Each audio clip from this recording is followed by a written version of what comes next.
Hello and welcome back to another episode of Chasing Excellence. My name is Patrick Cummings, and as always, I am joined by Ben Bergeron. Every week here on the show, we dedicate some time to exploring how we can live a life of better health and increased fulfillment. We answer your questions about the 5 factors of health, dive deep on living a life of excellence, and explore the strategies and frameworks to help us chase what truly matters. Thank you, as always, for tuning into the show.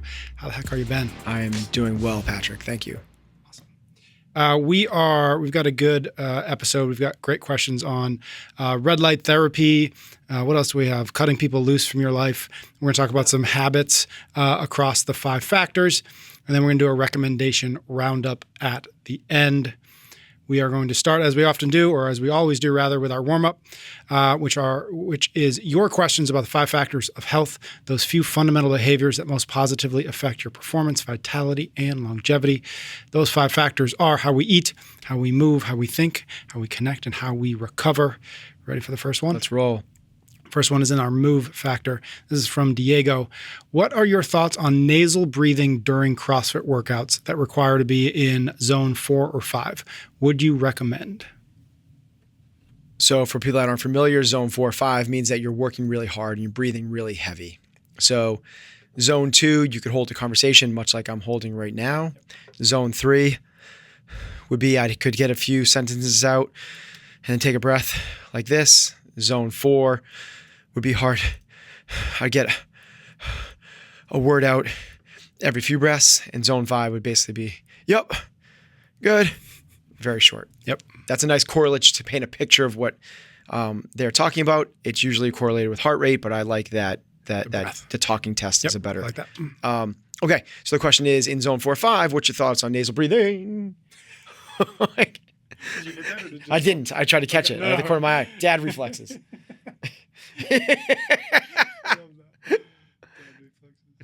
Oh, nasal breathing. Good, from the talking test. I like that as a talking test. Okay, so in terms of nasal breathing during these CrossFit workouts where you're certainly in zone 4, probably zone 5 plus, to be honest. Nasal breathing's come really into play because of the ability to help train the entirety of the respiratory system, right? And it starts in the nose, and you can pull in more oxygen, and there's a lot of benefits to nasal breathing, particularly when you're sleeping. Mouth breathers versus nasal breathers. I'm a big proponent of teaching your body to nasal breathe. During high intensity interval training, it's not the place to do it. It's not the place. Not the place to train your body to do that, or just it's not the place to do it. Okay. Yeah, you can do it during zone 2 training, meaning running really slow on a treadmill. But what you're going to do, it's much like putting on. There is a place for things like elevation training, like training with hypoxic training, but that'd be the equivalent of like trying to teach a swimmer to not breathe anywhere except for in between when they're making their flip turns. Mm-hmm. Yeah, there's benefit to that. It's called hypoxic training. It's a part of the training program. But you're going to limit your speed so much as a swimmer if that's the only way you do it. It's the same thing with this. There are so many benefits to high intensity interval training. If you're only breathing through your nose, you're going to be limiting the capacity of which you can do that. So can it be involved in a training program? Yes. Should it be involved in a training program? Probably. Should you do it with high intensity interval training? No. Next question is in our think bucket from Caroline. What are some suggestions to help an undisciplined person become more disciplined? Start listening to this podcast. Done. Check. She's doing that. Next question. Thank you, Caroline. I have a desire to add things like meditation and breath work to my daily routine. Great. Typically, I start out great, but lose momentum somewhere. And then next thing I know, a couple of weeks have passed and I forgot to do the thing I wanted to do every day. I think of things that I don't forget, like brush my teeth, drink green juice every morning, eat whole unprocessed foods. But what is it about meditation and breath work that don't stick? You are disciplined. Carolyn or Caroline? Caroline, super like green juicing and working out and unprocessed foods. And she even brushes her teeth. That's amazing. That's huge. I don't even do that. Okay. So there's a couple things to this. One is you've literally built it into your routine, your habit. You can do it unconsciously at this point where you brushing your teeth, it's so ingrained into the ritual of the way that you navigate those hours of your day. It happens intuitively, much like when you just start tying your shoes, you can actually think of other things. Mm-hmm.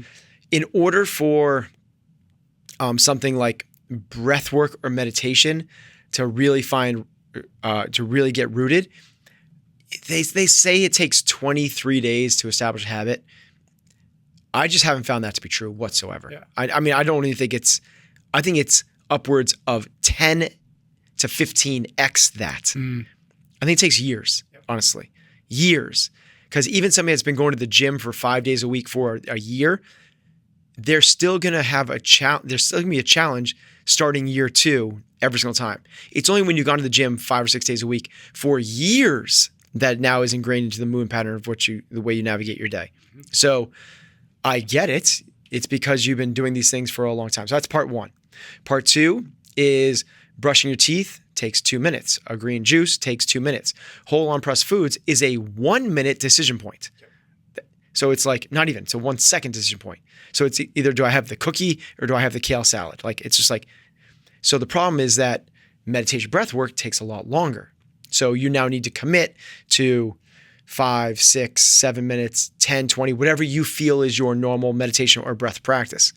So you can hack that a little bit. Much like somebody that's trying to start a reading habit. And if they think that reading is reading a chapter every night, that's a big decision point before you sit down to read. And all of a sudden that can get washed out of your habit, your daily rituals and routine really quickly. If the habit is, I need to open a book and read a word from a book, the chances of you doing that on a frequent basis go way up. And then after years of that, it becomes more ingrained in the pattern. Mm-hmm. So make the barrier smaller. Make the win like bite-sized baby things. So where meditation can be, you close your eyes. It doesn't have to be quiet. Like it doesn't, you don't have to be alone. It doesn't have to be dark. You don't have to have a candle. You don't have to have, monks pounding away on drums and wind chimes and dolphin farts in the background. You can just describe my meditation. You can just dolphin farts. I described a lot of things, right? You can just, if you close your eyes and for 5 seconds say to yourself, I am calm, I am calm, I am calm. That can count. Very cool. Then the next piece out of that, I'm giving a few of these. Yeah. Right. The next piece is track it.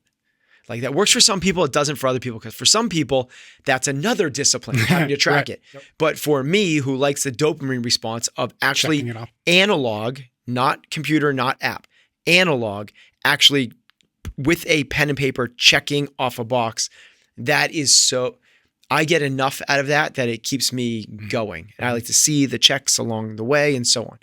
Okay. Having said that, all the sympathy because I have recently fallen off of my meditation and breath work routine. Yeah. I did it for upwards of 2 years. But for whatever reason, I know what it is. We talked about this a little bit. I'm doubling down on the work thing a little bit. I'm going to the gym 2 hours earlier than I used to. That's the thing that's sacrificed. So I get it in some weekends now. So I understand. And this is how I know it's not a habit. Yeah. Right? Because I'm still going to the gym. That's the habit. I'm still brushing my teeth. That's a habit. I'm still eating whole and processed foods. That's a habit. But that one fell off. That's really interesting. It's not ingrained in me yet. Yeah, that's interesting. Do you think that part of that last bit, notwithstanding, do you think part of the challenge with, right, because brushing your teeth, you feel that immediately. There's immediate this is a great feedback. one too. Yes, I meant to talk about this. Exactly. Breath work and meditation, actually a lot of the problems is like, am I doing it? Am I doing it right? Do I feel it? And when that's not how it works. That's not the point of it, first of all. Well, but everything else is like, it does have that sort of immediate closing of the loop of that habit. Well, you get exactly right. There's the cue, checking. The cue, action, and reward. Yep. I don't think the check is enough out of that one. Because like somebody that hates to go to the gym, they're not going to go to the gym just so they can check it out. But the interesting part is you need the reward. Yeah. So it's the way habits are established is there's a cue. Right? I'm hungry. It's 2:00. There's the action. I go and have a sweet. There's a reward of, that tastes good. That was awesome. So you need to close the loop to your point of this one and brushing your teeth. Ooh, clean, crisp. I feel like I can go. I feel good about that. Green smoothie. I like the taste. I am healthy, whatever it is. The one with the breath work is challenging because most people struggle and they don't get, there isn't the endorphin rush. There isn't the runner's high. There isn't the euphoria from eating something delicious. So it's harder for that. So this is where you can, I think, hack it a little bit and just do some really powerful, deep breaths beforehand. And it can help get you into this really kind of cool, brainwave state. Yeah. So instead of just sitting down and trying to go quiet, you, do some like deep diaphragmatic breaths for, this is going to extend the practice a little bit, but 5, 6, 7, 10 of them. 10 of them probably is enough to get you actually, I take it back. 3 is enough to get you there. 10 can get you to another place. 30 to 40 can get you a really cool spot. Love that. That's a great point. All right, next question is in our Eat Factor, and this is from Johnny. I'm a fairly average competitive CrossFitter wanting to improve. He made quarterfinals in the Open last year in his age category. I figure the best way to do this is to improve all 5 factors of health as best I can. The one needle I can move more than others is eat. I really struggle when traveling for work. I spend weeks at a time in New York City and London. Can you advise on how to best keep eating clean in big cities, which I seem to find it really tough? Yeah. It is way more tougher. Way more tougher? Way more tougher. It's the most tougher. Way better English. Yes. But it's funner as well because you get to travel to, I just had to explain cities that are big. I had to explain to my 5-year-old how funner is not a word, and he did not believe me. It's one of the ones that will probably change by the time he's an adult. It might be a word. Yeah. There's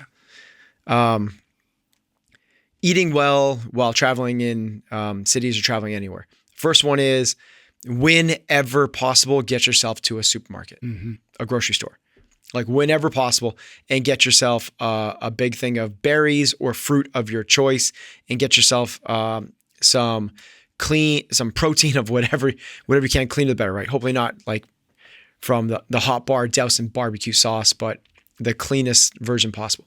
That's always option number one. What my family and I have been in the habit of, when we go skiing, we do a 3.5 hour car ride. We've tried to switch away from stopping at gas stations to stopping at gas stations that are next to grocery stores. Yep. And then do a little bit of work in advance to be able to. So somebody will just we like to stop along the way, right? We like to get snacks, but the options at at convenience stores or gas stations are better than they were 5 years ago. They are. You can make better choices, but you have so many more options. It's so much more satisfying at a grocery store. Particularly with the self-checkout lines, you can do this really quickly. Get yourself a couple apples and a thing of cold cuts, a handful of almonds, you're good to go. Okay. And then in big cities, maybe you don't have that. It's harder to do that, but you're also going to be eating out at restaurants. When eating out at a restaurant, the easiest way to do this is to order a salad, not just the meat and the veggies, because the chances of them cooking in a good oil is really low, and bad oils for athletes are inflammatory. So what we want to do is actually go for the biggest salad you possibly can, and then double the protein source, and you're good to go. So as long as it doesn't have like the tortilla chips and all the other crap junk on it, a whole bunch of crazy weird cheeses and sour cream, and not the taco salad, right? Biggest salad you can, double the protein. And what I do sometimes as well is I'll get a side of Brussels sprouts on top of that, a side of broccoli on top of that, and throw that right in the salad as well. Yeah. But it's by far, it's the hack. If you want to really eat clean at a restaurant, it's got to be the salad with double the protein. Next is in our recover bucket. What does Ben think of red light therapy? Does he or his athletes use it for recovery? I've been considering buying a unit to help with sleep and recovery, but wanted to hear from a trusted source on their opinion. And I'm just going to add, I don't know. I don't even know what red light therapy is. Like, I've even heard of this before. So I don't know enough about it to give a really good educated on today on this, other than some of our athletes have used it. I am familiar with it, but it hasn't been enough of an experience. It's probably where I was with breath work before, and saunas and cold immersions a couple of years ago. And until I've really kind of been a part of that world, I don't want to give too much of a in-depth answer, except that here's where I'll go with this. If you're looking to speed up your recovery and or sleep, which is what the person was really looking for, sleep and recovery, I feel really confident that there's a lot of other more meaningful, impactful ways than red light therapy. I'm not going to say it doesn't work, but even if it works to the level of what they're saying it does, it's still so much lower than you going and getting low solar angle exposure first thing in the morning. That's like, meaning go outside and look at the sun. Like that's like, find where the sun is. It's not going to be, and if it's first coming up in the morning, it's not going to be hard enough to like hurt your eyes. Go look at that. Sets you up so much for the next do that for 3 days in a row and tell me how your fourth night of sleep is. Super interesting. That's probably the number one thing that you could do. Do you know enough about it to even describe what red light therapy is, or are we still a little bit away? No, let's stay away from it. Okay. I mean, I'm just mostly curious. I've seen it and stuff like that, right. but we'll do some research. Last question we've got is in the Connect bucket. I've been wondering if it's right to cut loose people from your life, people that hold you back or they have nothing to offer you towards your journey to thrive. Are we meant to create a circle of people with the same interests and life goals, etc.? The answer is yes and yes. It is okay to cut people out of your lives. And yes, you are meant to find people that lift you up and have the same values in your lives. Here's one of the coolest studies I've come across recently that espouse the importance of peer groups. If your friends are fat, you're 171% more likely to be fat than if your family is fat. It's not your genes. It's not your upbringing. It's your peer group. They say that you are the average of the 5 people you spend the most time with. Well, if your friends are going to fast food restaurants, chugging down sodas and huffing Marlboro cigarettes all the time, drinking beer, that's your environment. That you're a product of that's more likely what you're going to be like. You need to put yourself, it's our 100 words of health. It's the very first thing. Put yourself in an environment in which you make it as easy as possible to eat, sleep, train, think, and connect. That's the thing. You need to put yourself first and foremost in there. If you want to live a healthy, fulfilled life, find a peer group that has similar goals and aspirations and behaviors that are going to put you towards that. Okay. That was our warm up. If you would like to get a question in the queue, find me on Instagram, drop me a DM, PS Cummings. We will add it to our list and we will get it into a future episode. We'll get back to the show in just a minute. But first, a quick word of thanks to our sponsor this week, BetterHelp. BetterHelp is the world's largest therapy platform with a mission to make therapy accessible, affordable, and convenient so anyone who wants it can get help anytime and anywhere. Here's the thing. Usually aiming for convenience doesn't always land us where we want to go. Usually convenience is a trap. Like Jerzy Gregoric says, hard choices, easy life. Easy choices, hard life. But it's not the case with BetterHelp because just like joining a CrossFit gym, the hardest part is usually getting through the door that first time. BetterHelp makes this easier by bringing a licensed therapist to you on your phone or computer in your office or your living room. No more blindly Googling for a therapist near you. No more hoping you find the right person. No more awkward waiting rooms. With BetterHelp, you'll get matched with a licensed therapist so you can get to work untangling the challenges weighing you down. If you want to live a more empowered life, therapy can help get you there. Visit betterhelp.com/excellence to get 10% off your first month. That's BetterHelp.com/excellence. This is a question from Dylan.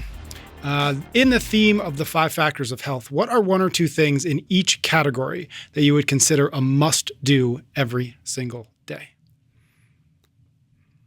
Okay, so we can go in order. Yeah, you can let's do it. Let's do it in order. Okay. But here's the one I don't like. What's the word? Extremes. It's not extremes, but like it's got to be every day. Yeah. Must do. It's like what's that word? I'll think about it as you start talking, but we got it. Crazy. Right? So nothing do you need to do every single day. That's not what you need. What is that? Absolutes. That's what I need.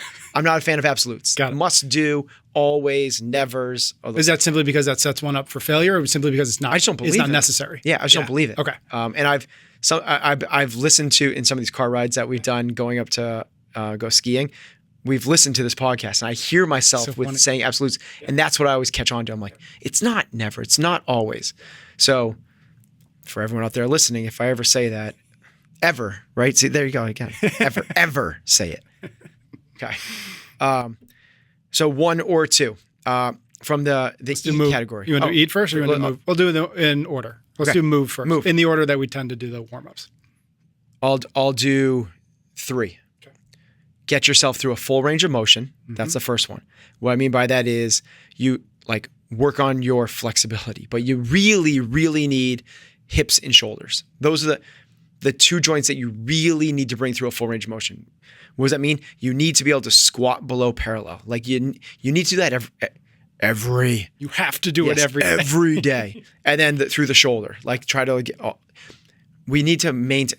Think of how mobile a baby is, right? Well, over time that gets less and less and less. Think of like a decrepit old 88-year-old man with a cane, like process from open. Yeah, to exactly. Close. Open to close. Like so, full range of motion. Next one is some sort of higher intensity aerobic activity, right? So getting yourself out of breath, let's call it that. Just get yourself out of breath. Third one, resistance, build some strength. So the reason I say these 3 is because of that, kicking ass into our 90s, they're the 3 things that need the most, that they're the most important. If you lose range of motion, you lose functionality. Your metabolic system is based off of that getting out of breath thing is the thing that trains your aerobic and respiratory. And there's so many functions in the body that are associated with that metabolic health. Mm-hmm. Now it's both the food, but it's also the respiratory and all the rest. Lastly is you want to be able to preserve muscle. You need that. So working on your strength. Here's the punchline. Here's the hack. You get all 3 of those doing the way we train. Like high intensity interval training, CrossFit, Metcons, they do all of those things. So if you're going to do a thruster, boom, like you're getting below parallel, you're getting all the way overhead, you got the full range of motion in that. Let's just do let's just take that one movement. Yeah. Thrusters. If you did a set of 30 thrusters at heavy weight, enough that it's really hard to get through reps 22 to 30. You rested 3 to 5 minutes and did that again, rested 3 to 5 minutes and did it again. I would argue that you'd stay pretty darn healthy for the rest of your life. Mm-hmm. 3 sets of 30 thrusters because you're working those 3 things. You're working your range of motion, you're working your cardiorespiratory system and building muscle. Just for the sake of conversation, the full range of motion, is there anything you'd recommend that if somebody wanted to do this every day and say, okay, I want to work on full range of motion every single day, but to our point about habits and getting them in and fitting them in. And do you have any suggestions for, okay, I'm not going to the gym today, but I still want to work on this. Is it just simply stretching, some yoga? Like, do you have anything that you would recommend to do at home for anybody who wants to continue putting this into practice every single day? Yep. So the short answer is yes. Yep. Stretching, yoga, crossover symmetry protocols, go WOD, like pliability, whatever it might be. Any of those things kind of like fit the bill. The biggest ones for me are stretch as long as it takes you to be able to comfortably squat below parallel. And if you can, hold an ass to grass squat with your heels on the ground. That's like whatever you need to be able to do that. And then stretch your shoulders to the point where you can comfortably get your arms completely extended, elbow straight, completely over your head without your rib cage flaring open. Mm-hmm. Like those are the 2 big things. Got it. Love it. Okay, let's move on to the next category. Let's do think. So again, just as a reminder, what are 1 or 2 things in each category to consider a quote unquote must do every day? All right. So I'm not going to do this as I'm not going to say meditate. I'm not going to say journal. It's going to be something a little bit more not quite as concrete, but I think way, way more impactful. Because you could journal, you could meditate, you could do breath work, you could go for a walk in the woods, you could do some prayer. But the real work is, can you recognize your triggers in real time? That's the work. Can you feel it happening? When you do that, you've opened a door that you are now able to walk through and make progress. Until you do that, I don't care how much meditating, yoga, spiritual practice, journaling, read, whatever it is, until you can recognize yourself being triggered in real time, we haven't really done the work yet. That's the biggest one. If there was a next one to that, it's never whine, never complain, never make excuses. Yeah. Would you say that to a degree, the meditation, maybe the breath work, the journaling is all practice for recognizing the triggers in real time? Like those are right. Those are the reps that when the whatever you want to call it, the workout comes, like you've put the reps in and now like, okay, that's why I did it. That's exactly right. Your mind is going to default to 3 different states. Most of us spend most of our time in a fragmented state where your mind is scattered. It's all about what that, the weird, awkward way you ended that conversation with that person at work, and you can't get your mind off of it, right? Like, oh my God, why did I say that? And I should have shook his hand. And I said, I gave him a hug. Yeah. Oh my God, it was so awkward. I think that my lips touched his ears. Why did I do that? And then you're thinking about okay, did I tell the school that I was picking up the kids or that they were taking the bus? And I got to do that project. And what about the shopping list? And I can't believe that tomorrow's workout at the gym is my worst movements and I'm going to do terrible. And like your mind is doing, that's a fragmented, scattered state. A more elevated state is a state of focus where you're focused on one of those things. It's okay to think about those things. It's okay, but focus on one. And this is where meditation is essentially the first. It's learning how to get into that, which is, can I focus on my breath? And most people, but they do it. Other people do it staring at a candle. Some people do it like feeling their heartbeat. Other people, but breath is nice. It's always there. It's a centering thing. There's other reasons for the breath stuff as well, but we'll leave it at that. So you go from this fragmented to focused, single point of intention. That is the gateway. Flow follows focus. So if you're able to focus on something, you can get into a flow state, which is where we all have our best performances. So said another way, the opposite end of the spectrums, one end is fragmented, one end is this flow state. Meditation is that thing in between. It's the thing, it's the door that you can open up. It's the way that we practice to pull ourselves away from that fragmented mind so we can go, ooh, I feel how that might, when you get triggered, you are more in tune with feeling the states of your being because you've been at a place of well-being. Focus is a cool place. You don't have to be in flow. Focus is cool. You spend your whole life in focus, you're going to be very productive, very fulfilled person. A lot of F's, right? Yes. Yeah. What we need to do is we need to get out of fragmented place. So that's what meditation can do, is help get us to understand what that place feels like. When you get knocked off centered, you go, whoa, I felt that. What did that? Why am I spinning on that thing? Okay. Next one is the eat category. If there's one thing for sure, the one singular thing for sure is avoid ultra processed foods. And it sounds so obvious. I think we'd all be a little bit surprised at how much ultra processed foods we actually eat. Yeah. So ultra processed meaning like, so lightly processed would be like a can of tuna fish, right? It's not the tuna fish. It's been processed, but like you're okay. Yeah. Like you can have that. Cold cuts, like you can have that. That's processed food, but you're okay.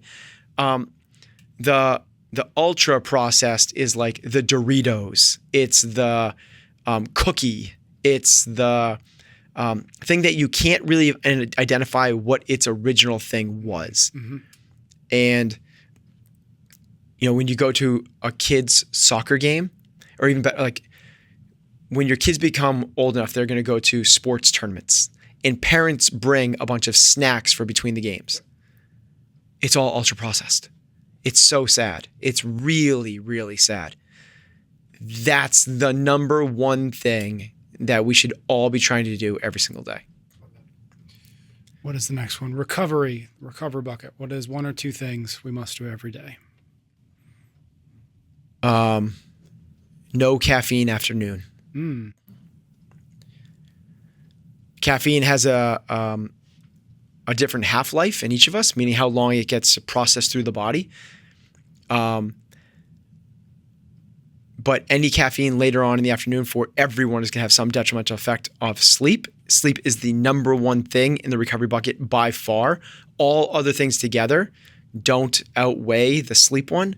So we need to work on our sleep. The number one worst thing that I believe that you could do, besides I'll back up. Get 8 or 9 hours of sleep every night. That's the actual thing. But what's the thing that takes us away from that? For me, it's because it's for me. For me, it's caffeine. Maybe it's instead it's don't get distracted after dinner. Mm-hmm. Like start your bedtime process after dinner. Yep. Because I think what a lot of people do is flip on the TV or start scrolling through Instagram, and bye 2.5 hours. Next thing you know, it's 10:30 and you're starting your bedtime process. You're not in bed till 11:30. Mm-hmm. Yeah, I was going to say that for this one, I think for me it was just no screens in the bedroom. Yeah. Which is it's actually two things. It's interesting. It's no screens, and then I found that I'm more sounds silly, but more interested in getting to bed if I have a good book that I'm reading, whatever that might be. So it's just kind of like if I go now, I'll have an extra 15, 20, 30 minutes before I'm too tired to read anymore. So those two combinations of things tend to be for me the difference between did I get to bed when I should have, or did I futz about and get to bed 30, 45 minutes later than I probably could have. So if I was to revisit this, what we'll do is we'll edit out the last 3 minutes. And if I was to actually say it's the number one thing for recovery would be 8 or 9 hours of sleep. Yep. And the reason I say 8 or 9, everyone else says 7 to 9, is because if you've ever worn a wearable that detects your actual sleep, it's usually about an hour less of total sleep a night, at least for when you're over 30 years old. It changes a little bit.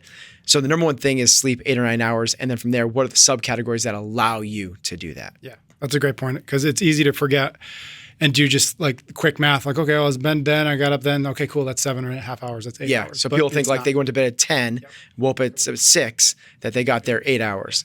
No, that's most likely not the case. And I'm not saying it's not the case. You might be a great sleeper, but for most of us, that's not. All right, last one we've got is the Connect bucket. What do we got for that? Okay, so for Connect, it's going to be the same thing as the Think one, where I'm not going to give a tactical tool. It's not going to be have family dinners, go on date nights. It's not going to be kiss your spouse goodnight don't go to bed angry. It's not that. It's going to be a little more esoteric, which is feel their pain. So the Connect, these should be buttons. The 5 buttons of help. Yeah.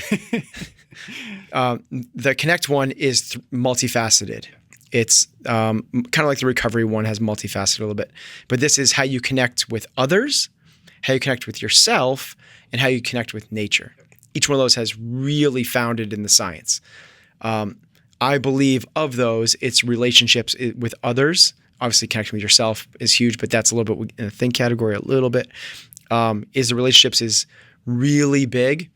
And the way to have deeper, more meaningful connection points with other people is to be empathetic and to try to feel what they're feeling. And, I find myself maybe taking this a little bit too far sometimes. I'm always trying to feel what other people feel. Mm-hmm. And I think it distracts me away from the actual meanings of some conversations at some points. Yep. Like when I'm you're like 2 or 3 levels deep and they're like, no, I need you to help me. Well, no, it's like, I might be like my 10-year-old son, Bodie, might be really upset about, he doesn't want to go to soccer practice. And instead of me being like trying to figure out what the right thing is, I'm just like trying to get in his head and like, what are all the things that he's feeling and why is he feeling that way? Is it things that we've done, the way that we've raised him? Is it that he doesn't have certain skill sets or insecurities? I'm trying to feel his pain. I'm trying to get inside instead of being like, no, buckle up, little buckaroo. We got to get yourself to soccer practice. Mm-hmm. You know, it can make me a little bit introspective instead of more of the spirit guide to help along the way. I think that's probably, you know, it's been my coaching style for a long time, is to try to like get inside the athlete, what they're feeling. And sometimes that's come back to being not as productive in the actual moment. It helps in the long run for sure. But in the short term, a lot of times it comes across like, you know, like Heather will be sharing something meaningful, like a challenge that she had throughout the day, and I won't even respond because I'm trying to I'm trying to feel what she's feeling. And we've actually come up with a workaround for that, because we did another car ride. We talked about what are things that you need to work on. Yeah. Oh God, that's a dangerous conversation. Right? But love it. But yeah, that's a dangerous conversation. And one of the ones that came up for me was sometimes when people talk to you, you don't say anything back. And I was like, what? I don't? It was really eye-opening to me. And the reason I don't is because I'm processing as much as I can in my own head. So now with the workaround is when I go quiet, I say, it hits you. I say, stand by processing. Literally like I'm like a dot. Yep. Yeah, like a little spinning wheel. It's like, I just go, stand by processing. And it's like a joke now, but at least it gives us I heard you. Yeah. I'm not drifting off and thinking about something else. I'm just trying to internalize this. It's the way that I work. Yep. When you said it's a little bit esoteric, actually, what I thought you were going to say, I mean, obviously I love your answer, but what I thought you were going to say is to practice reducing judgment. Because to me, that's sort of the same thing. Exactly. That's in the same ballpark. You immediately want to go and put a label on something. Yep. You immediately want to go like, for another person or yourself, right? This idea of connecting is sort of that like as best you can. Maybe it's kind of like instead of that, do this, right? Instead of jumping straight to judgment, you're wrong or I'm stupid or whatever. Yep.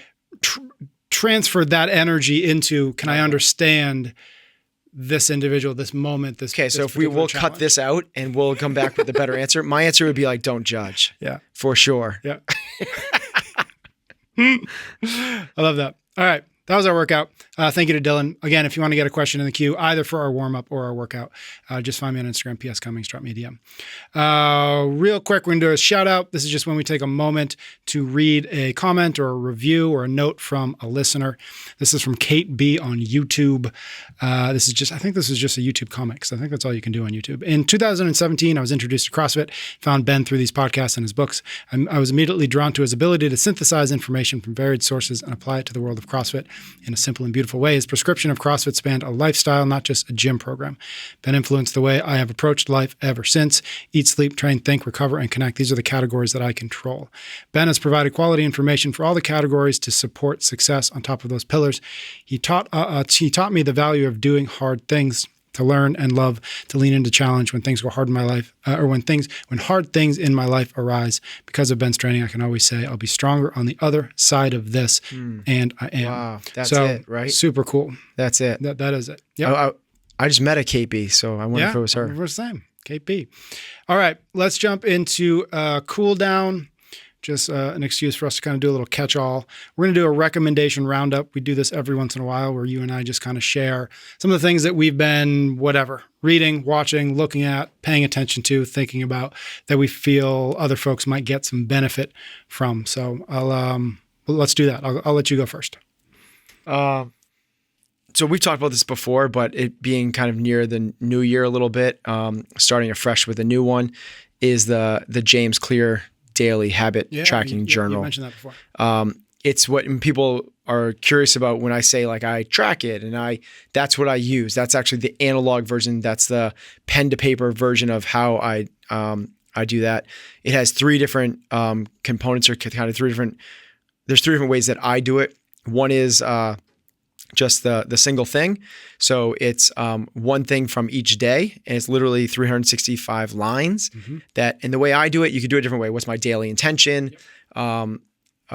The way I do it is I do it retroactively of like, what's one cool thing that happened yesterday?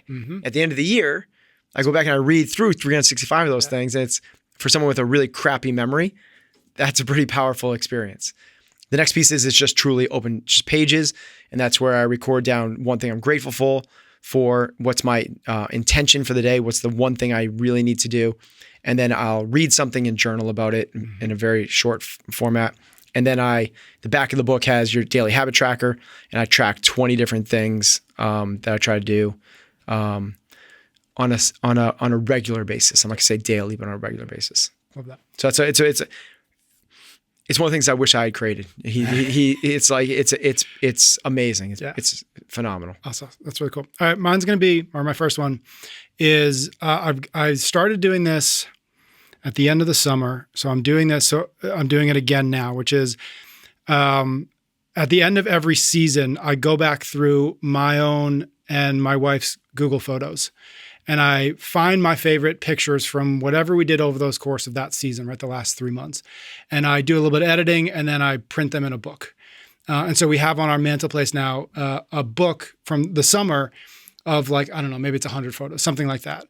And I'm literally in the process of doing it for the fall now. So I'm a little bit behind. Oh my God. But to have Patrick's a better family man than all of the rest of us. That's not it at all. Patrick wins. But that's amazing. all of these, we take so many photos, right? Everybody does, right? It's automatic, especially when you have little kids. And oftentimes we don't ever go back to look at them. Partially because we take thousands of them and only about 4 of them are any good, right? And so just the process of going through and selecting them, it's actually similar. I'm glad I brought this up because it's similar to what you said about like going back through the 365 days to go back through September, October, November. It's like, oh yeah, we did that. Oh, right. Halloween was so fun. Yep. And it's things that we don't just often slow down and just remember these things. And especially when my kids are 3 or almost 3, almost 6. So things are going really fast now and it's really fun. But like I look back at photos when they were 6 months and 12 months and 18 months, like I barely remember that. Like I was there, but it's so hard to like keep that in your mind. And so to have a book or just physical copies, physical prints is just so much more fun to just like sit down on the couch and just flip through them, even with the kids or without, and just have that. And then my hope as I continue to do this is every year we'll have 4 more books, 4 more books, 4 more books. God. And then we'll have this big collection. Like this was our life. 40 books in a decade. Yeah. Well, this was our life. And at any point we can pick it up and say, this is from the fall of 2022. Oh, how fun was this? Look at this. Remember we did that. So there you go. So I recommend it. Dang. Do you use what's like the platform you use to create the book? Great question. I use a website called MPix, M-P-I-X. I've always printed. M as in mom? Yep, exactly. And I've always printed photos with them. They always do a super, super good job. They're not that expensive. What is the actual M as in what? What are you supposed to say? M as in what? M as in monkey. Is that what it is? No, it's not. Like there's Alpha, Echo, Delta, Bravo. Macho, man. Foxtrot. So anyways, MPix. I recommend it. And the process of like getting it is actually just as fun. Is going through it, selecting them, and figuring out, remembering, especially if you do it with like, if you look at Heather's photos, I bet you haven't seen 90% of them because like you're not going through her stuff. I mean, maybe you are, but and then like what you don't know about me. And then my wife Michelle, she doesn't see half the things the pictures I take. So it ends up also being a bit of like a discovery and exploration process for both of us. Because like, oh, that's cool. I wasn't even there for that. Wow. Yeah. That's really cool. Yeah. So there you go. Mic drop. You got another one? Or anything else you want to add? Well, I think we talked about this maybe on 2 podcasts. So I don't want to like beat it, but I finished up watching Stutz. Oh yeah, Stutz. Yep, we've mentioned it a couple times. Yeah, but that's okay. It's phenomenal. Yeah, people on this show people that are interested in this show. It's kind of like I said about the show Limitless with Hemsworth in a very different way. Yeah. It's kind of like a must watch. It's very much what we're talking about. I love some of the tools that he uses. One of my favorites is when people get stuck in the maze, life is going on, but you get spun in like it's created me. I'm excited to share another kind of framework analogy that I've used, which is kind of very similar, which is a river in eddies. And, you throw rocks in the river. It's just like different influences coming together to create that kind of mental framework. I really love that. But then another one that just started dabbling into a little bit as well is called The Universe, which Morgan Freeman on Netflix. It's how everything's connected. We're all made of stardust. Like not haha, like, oh my gosh, yes, I sort of, like, literally, we are made from the It's not just poetry. The birth of stars. When stars are created, that's what creates the atoms that we are made of. It's like human beings are, a star is born. It's cool, and how it's all connected to the different moon cycles, and it is this big interconnected play. Is it a series? Is it like a movie? Is it? It's a number. It's Morgan Freeman doing like a different I don't know. That was on Netflix? Yep. All right, awesome. Cool. I'll wrap it up. I'll just do a couple of quick podcast recommendations for folks if they like the show, they'll probably like. Seth Godin on Rich Roll's podcast was really good. David Goggins just went on Modern Wisdom with our friend Chris. Yeah. And that was really good. And then the third was don't leave me now. You sent me one. Was it that? I don't know. What did I send you? You sent me the one about Mr. Rogers. Yeah, with Daily that Stoic. was good. And that wasn't it. But we'll go with that. Ryan Holiday on the Daily Stoic podcast had two authors. I'm not going to remember the names, but they wrote kind of a biography of. The title of the podcast Fred was Rogers. like something about wonder. Yes. It's all about the power of wonder. And then which was also really, really good. And I forgot the other one, but we'll go with that one. All right, my friend. Anything else you want to recommend, or you want to get out of here? Yeah. All right. Thank you about that for listening. Thank you for your ratings and your reviews. If you like this episode, do share it with a friend or a coworker or a cousin. It helps new folks find the show, and we always appreciate it. Ben and I will be back next week for another episode of Chasing Excellence. Share it with a cousin.